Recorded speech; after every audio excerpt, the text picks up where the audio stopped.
మాతృదేవోభవ. అన్నింటికి నీవే నా కన్నీళ్లకు నీవే దిక్కు గౌరీదేవి జగన్మాత. అన్నింటికి నీవే నా కన్నీళ్లకు నీవే దిక్కు గౌరీదేవి. మన్నించి పూర్వకర్మల సున్నంబును చేయుమమ్మ శూలధరాణి. మన్నించి పూర్వకర్మల సున్నంబును చేయుమమ్మ శూలధరాణి. అన్నింటికి నీవే నా కన్నీళ్లకు నీవే దిక్కు గౌరీదేవి.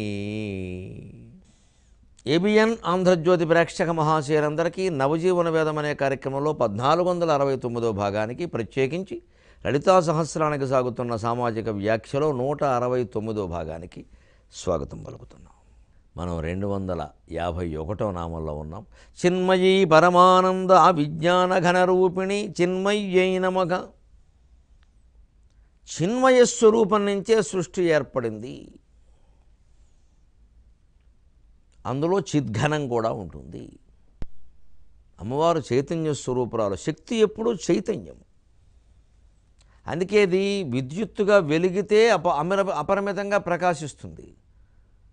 లేదు మన శరీరంలోంచి కిందికి నేరుగా ప్రసరించిందా మొత్తం షాక్ కొట్టి పోగొట్టేస్తుంది. అంచేతన శక్తి ఆరాధనలో ఎప్పుడూ జాగ్రత్తగా ఉండాలి. విద్యుత్ వినియోగం మంచిదే కానీ విద్యుత్ ఆఘాతానికి గురవ్వకూడదుగా. ఎందుకంటే శక్తికి మంచి చెడ్డలు లేవు, ధర్మాధర్మాలు లేవు. ధర్మాధర్మ వివర్జిత, హేయోపాదేయ వర్జిత. లెక్క కుదరదు అక్కడ, అంతే. అది ఎలాగైనా వినియోగం పడుతుంది. అందుకే మనకి ఏదో దుర్మార్గులు ఎలాగ ఎక్కువైపోతున్నారంటే వాళ్ళకి ఆ భగవంతుడు ఎలా సాయం చేస్తుంది. భగవంతుడు సాయం చేయడం పరిగెట్టుకుని వాళ్ళలో ఉన్న భగవత్ శక్తిని వాళ్ళు దుర్మార్గంగా వినియోగించుకుంటున్నారు, అంతే. దానికి తగిన శిక్ష వాళ్ళకి పడుతుంది. ఎప్పుడు పడుతుందంటే మనం చూస్తుండగా పడాలంటే ఎలాగా. 84లో సిక్కులో ఊసకోత జరిగితే ఇంతవరకు దిక్కు దివాణం లేదు. 34 ఏళ్ళు అయింది. అంత తొందరగా వెళ్ళిపోతే ఇండియన్ కోర్టే అంత ఆలస్యం చేస్తుంటే మొత్తం హిమవంతుడి కోర్టు ఎంత చేస్తుంది? ఉంటుంది, వాళ్ళ కర్మ ప్రకారం వాళ్ళకు ఉంటుంది. దాని లెక్క మనకు అనవసరం. మనం దాన్ని ఆదర్శంగా తీసుకోకూడదు. ఎప్పుడూ తప్పుడు పనులు చేసేవాడు కూడా కొంతకాలం వెలుగొందుతాడు. బహుశా మనం ఉన్నంతకాలం వాడు వెలుగుతూనే ఉంటాడు, కానీ తర్వాతైనా శిక్ష ఖాయం. మన కళ్ళ ముందే జరగాలంటే అది అహంకారం అవుతుంది. ఎందుకంటే వాడికి జరగకుండా ఉండాలనుకుండే రక్షణలు వాడికి ఉంటాయి. మనకి త్రిపురాసుర సంహారం, జలంధర సంహారం లాంటి కథలు తెలుసుకుంటే తెలుస్తుంది. జలంధరుడు భయంకరంగా వ్యాపించి పరాక్రమంతో మొత్తం అన్నీ ఆక్రమించేసేసి దేవతల్ని ఋషుల్ని అందరినీ బాధపడుతుంటే వాడిని చంపడానికి తులసిని ఏం చేయాల్సి వచ్చింది? విష్ణుమూర్తి చేశాడు స్వయంగా వెళ్ళి. మాయ ఏం చేయక చస్తాడా? ఎవరేం చేయాలండి? తెలియక విమర్శిస్తే అలాగా. పాతివృత్యం ఒక శక్తి, ఆవిడేమో భర్తకు ధారపోసింది. మరి ఆవిడకు ఉండాలి కదా తన భర్త దుర్మార్గుడని. నేను దుర్మార్గుడిని కూడా అలాగే పూజిస్తానంటే ఎలాగా? అదో స్వభావం, ఎవరేం చేయలేరు. ఆయన దుర్మార్గుడైతే సన్మార్గుడైతే నా భర్త అంటారు. అటువంటి పట్టుదలలో కొంతమందికి ఉంటాయి. సుమతి అంతే. ఆవిడ భర్త గురించి సూర్యోదయం అయిపోయి పెట్టిన నాకు అర్థం కాదు. అదేం కథ, అదేం విచిత్రం, అది గొప్పతనం. అది లోకానికి అంతగా ఉపయోగించే సూర్యుడిని అస్తమించుకోవడం చేయడం నీ భర్త ప్రాణం కోసం స్వార్థం అది. అందుకని అనసూయ వేరు, అరుంధతి వేరు, సీతాదేవి వేరు, దమయంతి వేరు, ద్రౌపది వేరు, ఈ సుమతి వేరు. ఇది పెద్ద ఆదర్శమైన కథ కింద చెప్పకూడదు. సతీ సుమతి అంటాను. ఏ రకంగా ఆదర్శం అది? వాడు కూడా ఏదో కుష్ఠరోగిట, ఏదో వేశ్యని కోరేట, ఆవిడ స్వయంగా బొట్టలో పెట్టి అసలు నమ్మడానికి కూడా వీలు లేని కథలు ఇవన్నీ. ఇవే మొత్తం జడగొట్టేది వ్యవహారాన్ని. సూర్యోదయం ఆపేసింది. ఆపితే ఎవరికి ఎందుకు ఆపాలి అసలు? అరుంధతి ఆ కథలో కూడా మీరు చూడ అనసూయ ఇచ్చి బుద్ధి చెప్పింది, నీకేం మతుందా లేదా అని. అంటే మనకేదో జరిగింది కదా అని సూర్యోదయం ఆపేస్తామా? కానీ మన నమ్మకాలు ఎలా ఉంటాయంటే అసలు అది ఎందుకోసం చేసాడో అని ఆలోచించడండి. ఎవడో నాలుగు కోసేసుకుంటే అది గొప్ప విషయం. అది నాలుగు కోసేసుకున్నట్టు ఏమిటి? అది మూర్ఖత్వం. అది దబ్బనం పెట్టి గుచ్చేసుకుంటే అమ్మవారి కోసం గుచ్చుకోవడం ఏమిటో? అమ్మవారు గుచ్చుకోమంటుందా? మూర్ఖత్వం అది. ఇటువంటి చర్యలను మూర్ఖత్వాలుగా ప్రచారం చేయాలి కానీ గొప్ప విషయాలుగా ప్రచారం చేయకూడదు. ఓ అనసూయ యొక్క పాతివృత్యం వేరు, అరుంధతి వేరు, సీతాదేవి వేరు, ద్రౌపది వేరు, వాళ్ళందరూ వేరు, దమయంతి వేరు, ఈ కథలు వేరు. వాళ్ళ భర్తలను ఏదో బతికించుకోవడానికి దాని గురించి సూర్యోదయం ఆపేస్తాం, నదులన్నీ ఆపేస్తాం, కొండలన్నీ ఆపేస్తాం, దాని స్వార్థం అంటారు. రావణాసురుడు హిరణ్యకశిపుడు చేసిన పనులు అవే. అంచేత వాళ్ళకు తపశ్శక్తి ఉన్నట్టు ఆవిడకి పాతివరిత్యం శీలం కారణంగా ఓ శక్తి వచ్చింది. ఆ శక్తి ఇక్కడ సరిగ్గా వినియోగం కాల. అందుకే అనసూయ వచ్చి లెక్క చెప్పాల్సి వచ్చింది, మాట్లాడకూరక వేరే వేషాలు అయిద్దని. నీ భర్తను కావాలంటే బతికించడానికి వేరే ఉపాయాలు ఉన్నాయి, దానికోసం మొత్తం లోకం ఆపేస్తావా? అది ఇవి మనకి వినడానికి గొప్పగా ఉంటాయి, కానీ ఇవన్నీ వెరిత్యాగాలంటారు వీటిని. అక్కడ అంతర్లీనంగా స్వార్థం అహంకారం ఉండనే ఉన్నాయి. అంచేత అవి లెక్క కాదు ఎప్పుడు కూడా. ఆ చిన్మయం చైతన్య స్వరూపణ సృష్టి శక్తిని మనం ఎలా వినియోగించుకున్నాం అంచేత అక్కడ కూడా పాతివృత్యం ఒక శక్తి తులసికి ఉంది, ఉపయోగపడింది. అంచేత మరి అది రద్దుగా అందే, అది బలహీనంగా అందే, వాడు సావుడు ఏం చేయమంటారు? త్రిపురాసురుడు అంతే. ఓ పక్క శివుడు పెద్ద మొత్తం భూమిని రథంగా చేసుకుని, సూర్యచంద్రులను రథచక్రాలుగా చేసుకుని, మేరు పర్వతాన్ని ధనుస్సుగా చేసుకుని, వాసుకరి వెంటినారుగా చేసుకుని, శ్రీ మహావిష్ణువుని బాణంగా చేసుకుని, బ్రహ్మదేవుని రథసారథిగా చేసుకుని, 4 వేదాలని గుర్రాలుగా చేసుకుని, ఇంత హడావుడు చేసినా కూడా మళ్ళీ అక్కడ త్రిపురాసురుల భార్యల దగ్గరికి వెళ్ళి ఈయన బుద్ధమూర్తి రూపంలో సన్యాసి రూపంలో వెళ్ళి 4 మాయమాటలు చెప్తే కానీ వ్యవహారం నడవలేదు. ఇక్కడ ఏం చేయమంటారు? లోక వ్యవహారం ఇది. దాన్నే కౌటిల్య నీతి అంటారు, లౌక్యం అంటారు. అది అవసరం. అది దాన్ని తిడితే అలాగా మొత్తం జరిగేదేమో ఘోరాలు నేరాలు జరిగిపోతూ ఉంటాయి. ఇక వారిని చంపే విధానం కూడా చాలా సక్రమంగా పద్ధతిగా చట్టబద్ధంగా ఎప్పటికీ చావడం వాడు జరిగేది కాదు. అది వేసేవాడిని వేసేయాలి, తర్వాత ఏవో సరి చేసుకోవాలి. చంపబడిన వాడు ఏ ఎన్కౌంటర్ అయినా ఇంకో ఎన్కౌంటర్ అయినా దుర్మార్గుడా కాదా, అది ఒక్కడే మనం ఆలోచించాలి అంతే. ఇంక వాడిని ఎవరు లేపారు, ఎలా లేపారు, పోయినవాడు దుర్మార్గుడు, శని వదిలిపోయింది, వదిలేయాలంతే ఆ విషయాన్ని. ఇక దాని గురించి చర్చ ఏమిటి? ఏమీ లేదు అసలు. మొత్తం ఎలా తయారయ్యారంటే ఒక పార్టీ వాళ్ళు ఏం చేసినా సరే వాళ్ళని తిట్టడమే పని. ఎందుకంటే ఆ వ్యక్తి మీద ద్వేషం. అది ఒక వ్యక్తి మీద ద్వేషంతో మొత్తం ఆయన చేసిన ప్రతి పని తిట్టడమే, మంచి పని కూడా. రాజకీయాలు వ్యక్తిగత కక్షలకి ఆలవాలు అయిపోతున్నాయి. కేంద్రంలోనూ రాష్ట్రంలోనూ కూడా వ్యక్తిగత కక్షలకి విమర్శలన్నీ వ్యక్తిగతంగానే కనపడుతున్నాయి. వీరు అజ్ఞానులను వారు అవివేకులను వీరు తప్పితే ఇక సిద్ధాంతాల చర్చలు అసలు లేవండి అక్కడ. వాటన్నిటికీ సమాధానమే ఇటువంటి కథలు. పురాణాల్లో అన్ని రకాలు ఉన్నాయి. పురాణాల్లో ఉన్నంత మాత్రాన్ని మంచి కథ అని ఎవరు అనలేదు. దాని నుంచి ఏం నేర్చుకోవాలో అదే నేర్చుకోమన్నారు. అనసూయ కథ వేరు, సుమతి కథ వేరు. అందుకని ఈ చిన్మయ శక్తి మొత్తం ప్రపంచంగా మారినప్పుడు అది నీరు గడ్డకట్టి మంచు అయితే మంచు మళ్ళీ నీరుగా మారే అవకాశం. కానీ అదే శక్తి చిద్ఘనంగా రాతి మధ్యలో ఉండేటువంటి చిక్కదనంగా దిట్టదనంగా ఘనత్వంగా మారినప్పుడు, చిద్ఘనమైనప్పుడు మారడం చాలా కష్టం, కానీ మారుతుంది. ఎందుకంటే రాతిలో కూడా మార్పులు ఉంటాయి. అందుకే మనం తెలుగు భాషకి గురించి గర్వపడాలి. ఎందుకంటే తెలుగులో చిన్నపిల్లల్ని చిన్నారి పొన్నారి చిరుతకొకటినాడు అని చిన్నారి పొన్నారి అన్న మాటలు చిన్నపిల్లలకు వాడతాం. ఆ తెలుగు భాషలో గొప్పతనం చూడ, దాన్ని సంస్కృతంలో పదవిభాగం చేయండి. చిన్నారి అనేది చిత్తు ప్లస్ నారి. చిన్మయమైన నారి ఎవరంటే అమ్మవారు. అంటే మన ఇంట్లో చిన్నపిల్లలందరూ అమ్మవారి స్వరూపం. చిన్నారి అంటున్నామంటే చిత్ నారి, చైతన్యమయమైన నారీ స్వరూపం లలితాదేవితో సమానం. అది అలా మనం గౌరవించాలి. అదే నాకు ఎప్పుడో అనిపించి ఓ పద్యం వెళ్ళారు మా అమ్మవారి మీద. ఎప్పుడమ్మా నువ్వు కనిపించేది ఇలా పద్యాల్లో ఏడుస్తూ కూర్చోవడమైనా ఎంతసేపు?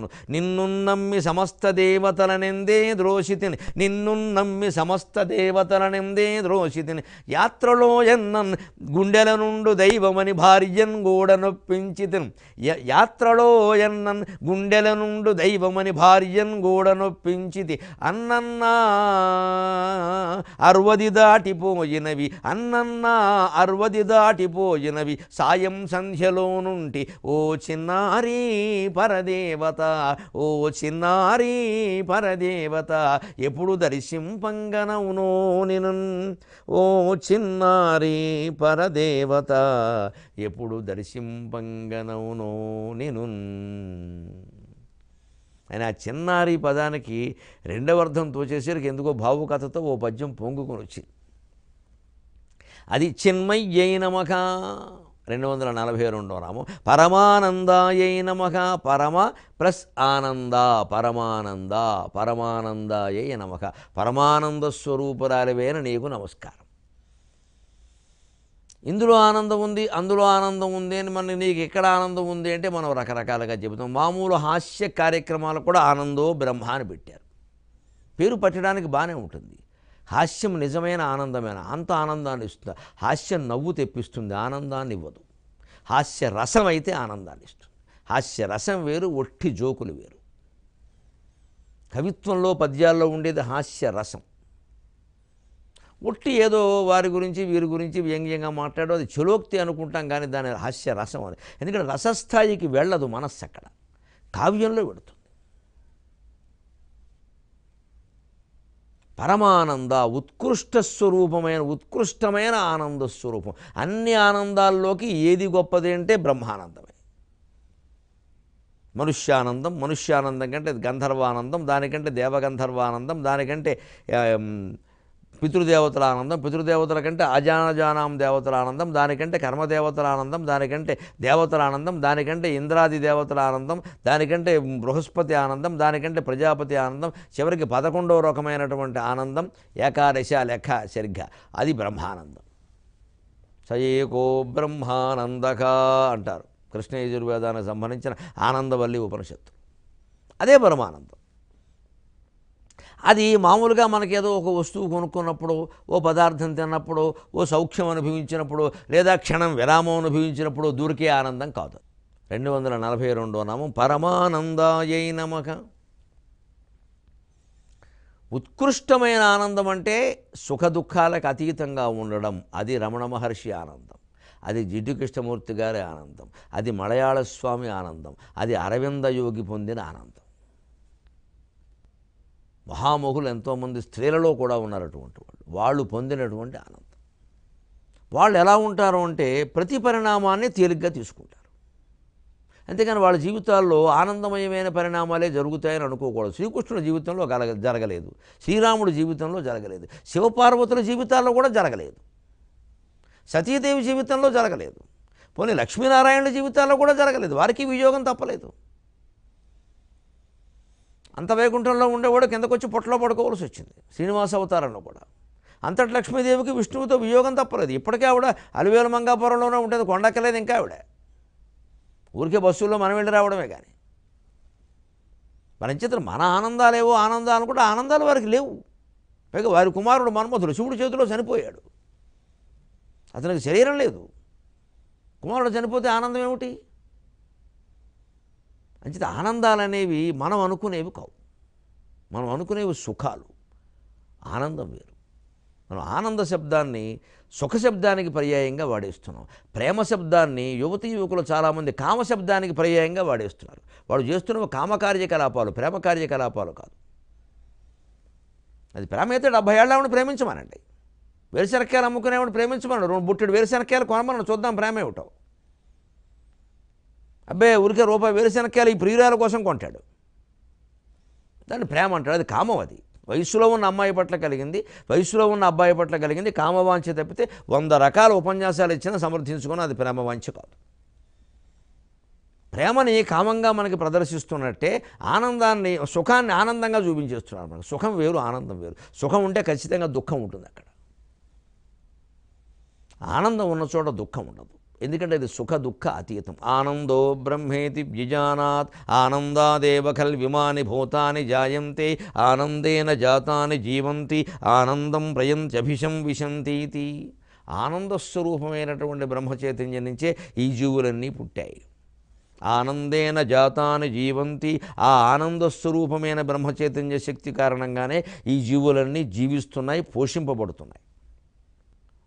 ఆనందం ప్రయంత్యభిషం విశంతీతి. అంతిమంగా ఆ ఆనందస్వరూపమైన చైతన్య బ్రహ్మస్వరూపంలోనే ఈ జీవులన్నీ లీనమవుతున్నాయి. అందుకే మనం కూడా ధ్యానం చేసేటప్పుడు నేను నేను అనే స్ఫురణ ఎక్కడ లోపల కలుగుతుందో మనస్సును దాని మీద పెడితే ఆ మనస్సు క్రమంగా వెళ్ళి దానికి మూలమైన చైతన్య సాగర గర్భంలో లీనమైపోతుంది. పరువెత్తుం తరువెత్తు వాహిని అకంభావము, పరువెత్తుం తరువెత్తు వాహిని అకంభావము తన్మూలమున్ పరువెత్తుం తరువెత్తు వాహిని అకంభావము వెన్నాడుచున్ పరిశీలింపుము దాని మూలమును, వెన్నాడుచున్ పరిశీలింపుము దాని మూలమును తన్మార్గంబు చైతన్య సాగర గర్భంబున లీనమౌను అటుపయన్ కన్పింపదస్తిత్వము. పరువెత్తుం తరువెత్తు వాహిని అకంభావము వెన్నాడుచున్ పరిశీలింపుము దాని మూలమును తన్మార్గంబు చైతన్య సాగర గర్భంబు నలీనమౌను అటుపయన్ కన్పింపదస్తిత్వము ఈ పరిణామం అనివార్యము అదియే అద్వైత స్థితిని తెల్పెడిన్ ఈ పరిణామం అనివార్యము అదియే అద్వైత స్థితిని తెల్పెడిన్ అని సాగర ఘోష కావ్యంలో చివరి అధ్యాయంలో రాశాను. తరువెత్తులేస్తూ ఉంటాయండి ఆలోచనలు, సముద్రంలో తరంగాలు లేచినట్టు. ఆ ఆలోచన ఎక్కడి నుంచి వస్తుందో మూలాన్ని గమనించాలి. వెన్నాడుచున్ పరిశీలింపు దాని మూలమును, దాన్ని ఆపేయడం కాదు, చేర్చద్దు, పేర్చద్దు, తీర్చద్దు, ఏం చేయొద్దు, దాన్ని పరిశీలించు. దాని నుంచి మనం విడిపడాలి. సమస్యది వెంటనే అది ఏమవుతుందంటే ఆశ్చర్యకరంగా పోలీసు కనపడగానే దొంగ తప్పుకున్నట్టుగా ఈ ఆలోచన తప్పుకుంటుంది. అమ్మబోయ్ వీడు గమనిస్తున్నాడరా. మనసు ఎంతసేపు దాని నాటకం ఎంతవరకు సాగుతుందంటే మన దృష్టి దాని మీద పడేవారికి. దృష్టి పడిందంటే ఉండదు, దగ్ధమైపోతుంది. అదే జ్ఞాననేత్రం, అదే శివుడి నేత్రం, అదే రుద్రాక్ష. వెంటనే దగ్ధమైపోతుంది మనస్సు. మనస్సు దగ్ధమైతే ఉండేది ఎవరండి? పరమాత్మ తప్ప. అసలు మనం కూడా ఉండవు అక్కడ. అది నిరతిశయమైన ఆనందం. తన మార్గంబు చైతన్య సాగర గర్భంబున లేనము అటుపైన కనిపింపదు అస్తిత్వము. ఇంకా నేననే మాట లేదు అక్కడ. నేను లేనప్పుడు నాది లేదు. ఊరికే ఇంకా అస్తిత్వాలు వాదాలు అనవసరం. ఇదంతా కూడా వారిందాన్ని వీరు పైకి రావడం, మళ్ళీ వీరిందాన్ని వారు పైకి రావడం, ఇంతకంటే ఏం లేదు అక్కడ. కొట్టుకు చావడమే ప్రపంచం అంతా. ఎన్ని సిద్ధాంతాలు వచ్చినా, ఎన్ని యుగాలైనా, ఎన్ని శతాబ్దాలు గడిచినా ఇదే గోల. సాహిత్యం నిండా కూడా ఇదే గోల. మీరు మమ్మల్ని తొక్కేశారు, మేము మిమ్మల్ని తొక్కేస్తాం. అంతే, తొక్కేయండి, అందరూ కలిపి తొక్కేయండి. ఇంకా మొత్తం సాహిత్యాన్ని తొక్కేశారు. యువతను ఎవరో చదవకుండా పోయారు మొత్తం. ఎందుకంటే ఎక్కడ చూసినా మా కవిత్వం కులాలను బట్టి కవిత్వాలు వస్తున్నాయి. ఇక్కడ కవిత్వానికి కులం ఏమిటండి? అర్థం లేని మాట. ఏమనంటే మా వర్గం అన్యాయానికి గురైంది. నువ్వు ఆ వర్గం అనుకోటే నువ్వు కవి కాదు. ఇంకా తీసేయి. నీకు వర్గం కావాలా కవిత్వం కావాలా తెలుసుకో. ఒక వర్గం కావాలనుకుంటే కవి కాలేడు. కవిత్వం కావాలంటే ఆ వర్గాలన్నీ వదిలేయాలి. కవిత్వం స్వర్గం, నో వర్గం. అతీతమైన విషయం అది. అతీతమైన విషయాన్ని ఊరికే తీతం చేసేసాం మనం, కలుపుతీత చేసాం కవిత్వాన్ని. అతీత కవిత్వాన్ని కలుపుతీత చేసాం మనం. ఆ కలుపు తీయలేకపోతున్నాం, కలుపులో మనం కలిసిపోయాం. అతీతమైన ఆనందం అంటే ఇది. అటుపైన కనిపింపదు అస్తిత్వము. ఈ పరిణామం అనివార్యం. ఇవాళ మనం ఎంత కొట్టుకున్నా ఒకడు ముందు జ్ఞాన వైరాగ్యాలు పొందొచ్చు, ఒకడు కొంచెం తర్వాత పొందొచ్చు, ఒకడు తక్షణం పొందొచ్చు, ఒకడు వేరే రకంగా ఎప్పుడో పొందొచ్చు, మొత్తం మీద పొందడం ఖాయం. అంతే. అదే అద్వైత స్థితిని తెలిపాడు. అదే అద్వైతం అంటే. అదే పరమానందాయై నమః. 253వ నామం. చిన్మయీ పరమానంద విజ్ఞాన ఘన రూపిణి. 253వ నామం. విజ్ఞాన ఘన రూపిణ్యై నమః. ఏమిటి విజ్ఞాన ఘన రూపిణి? విజ్ఞాన ఘన రూపిణి. ఇందులో సందులేం లేవు, సమాసమే మొత్తం. విజ్ఞాన ఘనమే నీ రూపము. విజ్ఞానం ఏమిటో తెలిస్తే, ఘనం ఏమిటో తెలిస్తే రూపం తెలుస్తుంది. విజ్ఞానం అంటే సరిగ్గా జీవుడు. శరీరంలో పంచకోశ నిర్మితం అంటారు శరీరాన్ని. ఇందులో 5 కోశాలు ఉన్నాయని. అన్నమయ కోశం, ప్రాణమయ కోశం, మనోమయ కోశం, విజ్ఞానమయ కోశం, ఆనందమయ కోశం. అన్నమయ కోశం కనిపిస్తున్న పై స్థూల శరీరం, చర్మం, స్పష్టంగా చెప్పాలంటే. ప్రాణమయ కోశం లోపల సంచరిస్తున్న ప్రాణవాయువు. మనోమయ కోశం నిత్యం సంకల్ప వికల్పాలు చేస్తున్నటువంటి మనస్సు. ఆ విజ్ఞానమయ కోసం ఆ సంకల్పాలు నావి, ఆ కోరిక నాది, ఆ కోరిక నాకు తీరింది, అయ్యో నాకు తీరలేదే అనుకునేవాడు జీవుడు. అదే విజ్ఞాని. విజ్ఞాన కోసం అంటే జీవుడు ఉండే చోటు. దాన్ని దాటగలిగితే ఆనందమయ కోసం. అది కూడా పరమాత్మ స్వరూపానికి, శుద్ధ సత్వానికి స్వరూపం కాదు, సత్వానికే స్వరూపం. పంచకోశాలకి అతీతంగా వెళ్ళిపోవాలి. అది పరమానందం. ఇక్కడ విజ్ఞాన ఘన రూపిణి అంటే ఏ జీవుణ్ణి విజ్ఞానమని చెబుతున్నారో ఆ జీవస్వరూపం నువ్వేనమ్మా. అంటే ప్రతి జీవుడు కూడా భగవత్స్వరూపమే. సమిష్టి జీవస్వరూపం కూడా భగవంతునిదే. అందుకే ఏతస్మాత్ జీవఘనాత్ అని చెబుతారు వేదంలో. ఏతస్మాత్ జీవఘనాత్. ఆ జీవఘనమే విజ్ఞాన ఘనం. ఈ సమిష్టి జీవుడు అనేదాన్ని వేదాంత పరిభాషలో హిరణ్య గర్భుడు అంటారు. జాగ్రత్త అవస్థలో ఉన్నటువంటి సమిష్టి జీవుడిని మొత్తం లోకమంతా కలిపి ఒక జీవుడు, ఒక మనిషి అనుకోండి. ఈ మనుషులో, చెట్లో, ఏవో కొండలో, వాడికి శరీరంలో కళ్ళు, చేతులు, ముక్కులు అనుకోండి. 253వ నామం. విజ్ఞాన ఘన రూపిణ్యై నమః. చిన్మయీ పరమానంద విజ్ఞాన ఘన రూపిణి. ఈ సమిష్టి జీవుణ్ణి హిరణ్య గర్భుడు అంటారు. అదే బ్రహ్మ. వేదాత్మనాయ విద్మహే హిరణ్య గర్భాయ ధీమహి తన్నో బ్రహ్మ ప్రచోదయాతు. ఆ హిరణ్య గర్భస్వరూపం. ఎందుకు హిరణ్య గర్భము అన్నారంటే మొత్తం ఈ సృష్టి అంతా కలిపి అలా ఒక మెరిసేటువంటి బంగారం, అందుకని హిరణ్యం. ఆ గర్భంలోనే మనమంతా ఉన్నాం, అందుకని ఆయన హిరణ్య గర్భుడు. ఆయన మళ్ళీ విష్ణువు గర్భంలోంచి వచ్చాడు, అందుకని ఆయన మూలమైన మహాచైతన్యం.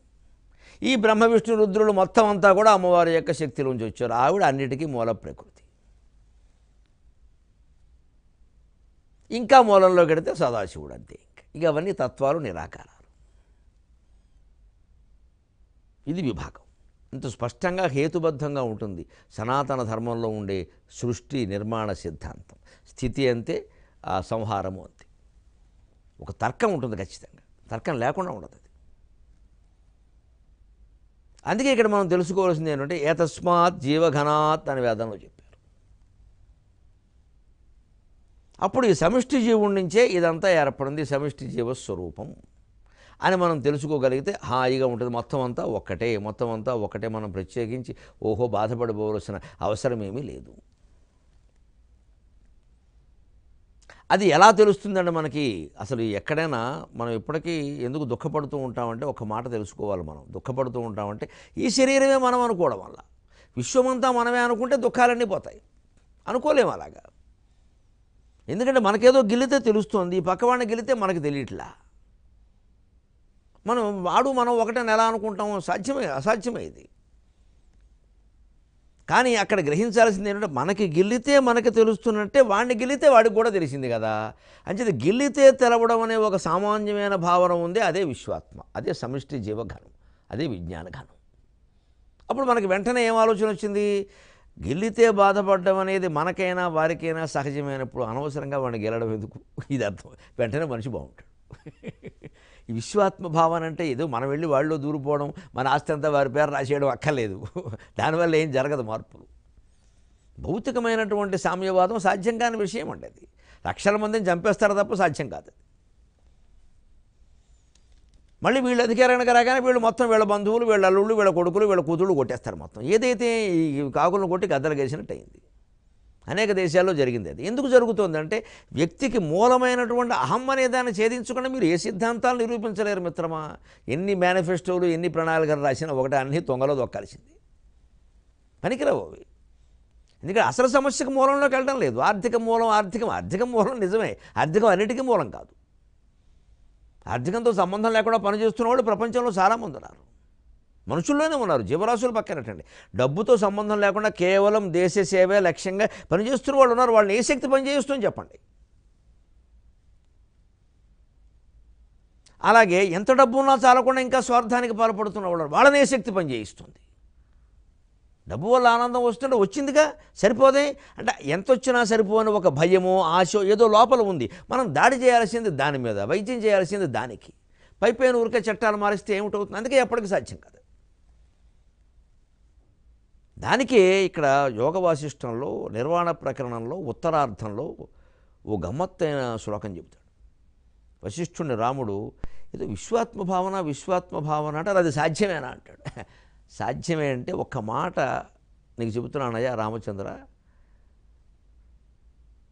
మనుషులు పరిశోధన చేస్తే పరిణామక్రమంలో దాన్ని తెలుసుకుంటారు. ఎలాగంటే అసలు ఇప్పుడున్న గోళాలలో, ఈ భూగోళం సహా కొన్ని గ్రహాలు ఉన్నాయి కదా, కొన్ని గ్రహాలలో కొన్ని మండలాలలో జీవులు ఉంటారయ్యా. వాళ్ళు ఎలా ఉంటారు అంటే మేము అంతా ఒక్కటే, ఈ గ్రహం అంతా ఒక్కటే అన్నట్టుగా ఉంటారా? ఎవడికి వాడు శరీరంగా భావించరు.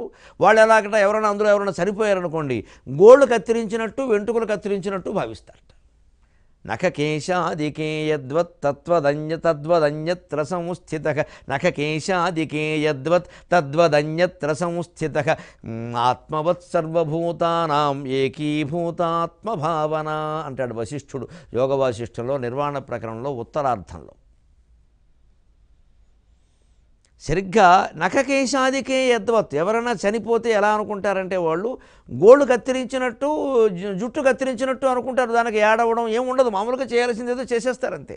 ఏముందిరా గోళ్ళు తీసుకున్నాం, వాడు పోయాడు, ఇంకా విడున్నాడు కదా, వీడు రేపు పోతాడు, ఈ శరీరం రేపు పోతుంది, ఎంత కలిపి ఒకటే శరీరం కదరా, ఏముంది ఇందులో అనుకుంటారు వాళ్ళు. ఉన్నారు, ఆ జీవులు ఉన్నారు. మనకు కనపడలేదు కాబట్టి లేరనొద్దండి. ఎగిరే పెళ్ళాల మీద ఫ్లయింగ్ ససర్స్ అని ఎందుకు అన్ని వ్యాసాలు వస్తున్నాయి, మాటికి టీవీల్లో చూపిస్తున్నారు. మరి పురాణాలు చెబితే ఎందుకు అబద్ధం అంటారండి? వీళ్ళకే ఉంది తెలివి, వాళ్ళకి లేదా? ఈ సన్నాసులకి యంత్రశక్తి తెలుసు, తంత్రశక్తి మంత్రశక్తి వీళ్ళకి తెలియవు. వీళ్ళు చేసిన తపస్సు ఏమిటి? ఎదుటివాడిని తిట్టడం తప్ప. మనకి ఇష్టం ఉన్న ప్రభుత్వాన్ని ఎత్తినేసుకోవడం, మనకి ఇష్టం లేని ప్రభుత్వాన్ని తిడుతూ కూర్చోవడం. మొత్తం పత్రికలు నడిపిస్తున్నాయి రాజకీయాల్ని. పక్షపాతాలన్నీ సంపాదకీయాల్లోనే కనిపిస్తున్నాయి. స్పష్టంగా మంచి అయినా సరే చెడ్డని విమర్శిస్తాం. ఎందుకంటే మనకి ఇష్టం లేదు ఆ పార్టీ, ఆ నాయకుడు మనకి ఇష్టం లేదు, అందుకని విమర్శిస్తాం. మనకి ఇష్టమైన వాడు ఏం చేసినా కొంచెం అటు ఇటుగా సర్దేస్తాం. పార్టీకి ఒక పత్రిక ఏర్పడిన తర్వాత వీళ్ళండి ప్రభుత్వాల గురించి మాట్లాడేది. అసలు ఈ మాటలు ఏమీ నమ్మాల్సిన అవసరమే లేదు. ఆ మాత్రం మనం విశ్లేషించుకోగలం జరిగిందని. ఎందుకంటే ఈ పక్షపాతాలు, ఈ వీళ్ళకే అహంభావాలు వీళ్ళేవి సమాజాన్ని ఉద్ధరిస్తారు. నిష్పక్షపాతం అనేది మన మనస్సులోనే లేదు. మనకి ఏది నచ్చిందో మనం దేవుణ్ణి నమ్మితే నమ్మకాన్ని గురించి రాస్తాం, లేకపోతే ప్రతిదీ గుడ్డి నమ్మకమే. అదే మనకేదైనా ఎప్పుడైనా బుద్ధి మారి మనకేదో మళ్ళీ ఒకటి ఏర్పడిపోతే వెంటనే ఆధ్యాత్మిక వ్యాస పరంపర మొదలైపోతుంది ఇక్కడ. ఎందుకంటే ఈయన గారికి ఏదో తగిలింది, కుటుంబంలో కష్టం, ఈయనకో నమ్మకం వచ్చేసింది వెంటనే. ఇప్పుడు ఈయన మారినప్పుడే మనం మారాలి, అంతవరకు నోరు మూసి కూర్చోవాలి ఇక్కడ. ఈ పత్రికలను ఈ ప్రసార మాధ్యమాలను నమ్మితే మన బతుకులు అయినట్టే. మనంతట మనమే ఆలోచించుకోవాలి. ఆత్మశక్తి అలా ఆలోచిస్తే అర్థమవుతుంది. ఉన్నాయి అనేక గ్రహాల్లో అనేక రకాల జీవరాశులు ఉన్నాయి. ఇటీవల అంగారక గ్రహంలో మంచు బెలం బయటపడింది. అక్కడ నీరుండదా? అక్కడ ఒకప్పుడు జీవులు లేరా? ఆ జీవులు అక్కడ ఏమీ చేయరా? కనీసం అష్టాచమ్మ ఆడుకోరా? ఏదో చేసుకుంటారుగా, బయటపడతాయి. అలాగే ఇతర గ్రహాలు ఉన్నాయి, అక్కడ ఎలాంటి జీవులు ఉంటారో. ఈ మన దగ్గరే ఇన్ని విచిత్రాలు ఉంటే అక్కడ ఉండవా? అలాగే యోగ వాసిష్ఠంలో వర్ణించిన వశిష్ఠుని తపశ్శక్తితో వర్ణించినటువంటి జీవరాశి లెక్క ఏమిటంటే, వాళ్ళు ఎవరైనా చనిపోతే నఖకేశాదికే యద్వత్ తద్వత్ అన్యత్ర సంస్థితగా, గోడు తీసుకున్నట్టు జుట్టు కత్తిరించుకున్నట్టు అనుకుంటారు. ఏముందిరా దానికి అనుకుంటారు. ఎందుకంటే ఆత్మవత్సర్వభూతానాం ఏకీభూత ఆత్మభావన. మనకైనా సరే సమస్త దుఃఖాలు ముగిసిపోయి పరమానంద సామ్రాజ్యంలో మనం తెలియడాలి అంటే పక్కింట్లో దుఃఖాన్ని మనింట్లో దుఃఖాన్ని ఒకే విధంగా, పక్కింట్లో ఆనందాన్ని మనింట్లో ఆనందాన్ని ఒకే విధంగా భావించాలి. అదే జీవితానికి అందమైన ముగింపు.